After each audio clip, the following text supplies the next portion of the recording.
Hello guys, tune ai Kampupi festival, Cookie festival.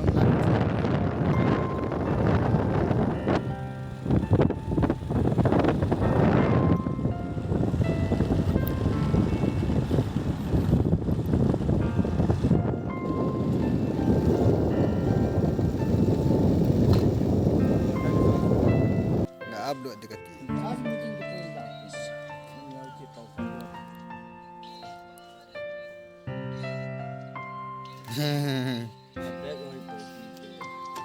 Hay chưa? Là lai bằng cái buông chưa?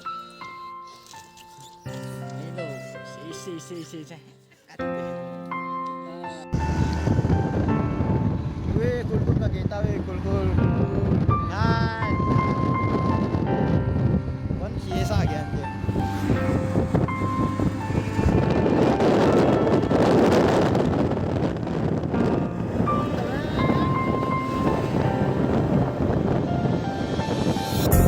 Chỉ sa hồ hi câu kít thấy hi lệ câu kít đinh ca nôm nghe ye chỉ sa hồ hi câu kít thấy hi lệ câu kít đinh ca nôm nghe ye a gì chu nang to lên lại ni ho hi câu kỳ đình cần ôm nghe ye ô ạ si nang bầu cả đây pe nang bầu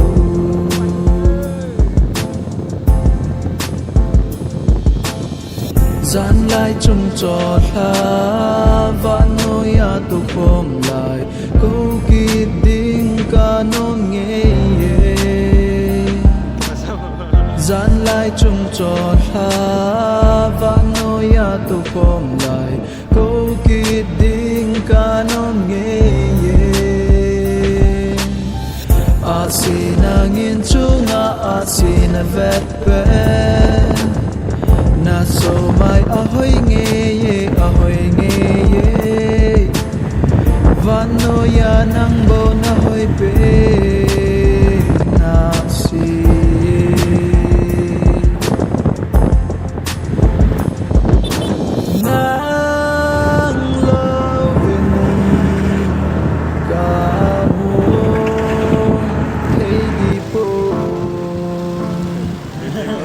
nắng tây lâu cội mà đang cả đời phố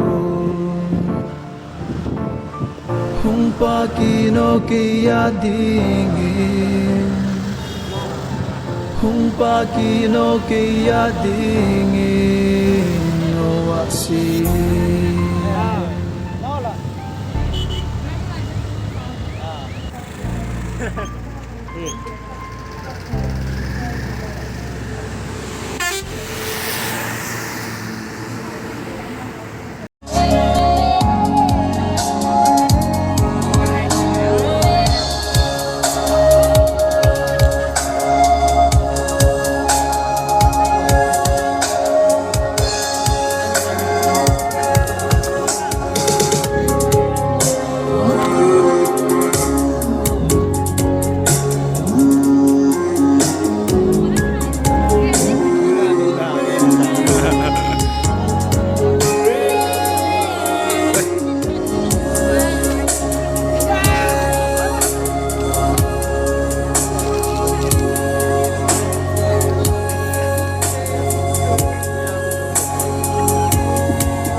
Bye bye KPI ke Kampu P.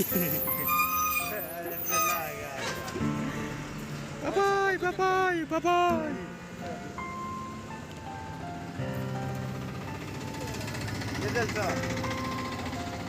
Pakilit.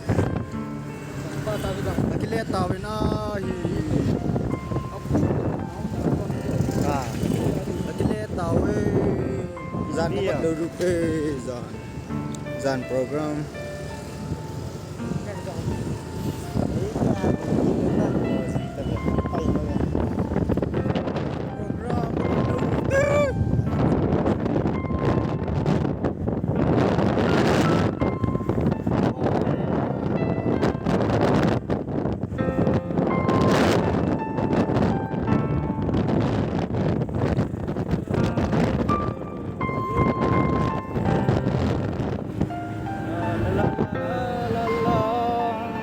Lagi ngon lah. Chịu chưa?